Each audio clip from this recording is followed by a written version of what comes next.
অনেক দিন থেকেই তোমাদের দাদা ভাইকে বলছি একটু পেটাই পরোটা নিয়ে আসবে, অনেক দিন খাওয়া হয়নি, একটু খাবো। কিন্তু উনি তো অনেক সকালেই কাজে বেরিয়ে যায়, ঠিকঠাকভাবে যে আমাদের এনে দিয়ে যাবে এনে দিতে পারছে না।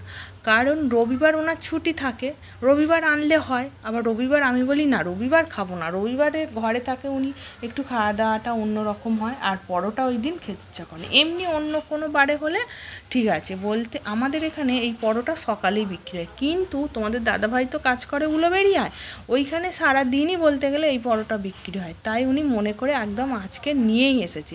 আজকের আমাদের রাতের খাবারে এই পেটাই পরোটা, ঘুগনি আর বোঁদে হবে। বোঁদেটা আমার ঘরেই ছিল, কিন্তু আবার অনেক জায়গায় এই পেটাই পরোটাকে বলে ছেঁড়া পরোটা। মেয়েকে ওদিকে দিয়ে দিয়েছি, মেয়ে খাচ্ছে, আর আমি সুন্দর করে সাজিয়ে নিয়েছি। আমি আগে একটু টেস্ট করে দেখি, তারপরে তোমাদের দাদাভাই আমি সব একসঙ্গেই খাবো। দেখতেই পাচ্ছ। চলো তাহলে খাওয়াটা একদম আনন্দ করতে করতে খাই, অনেক দিন পর খাচ্ছি। যদি ভালো লাগে অবশ্যই লাইক করো, কমেন্ট করো।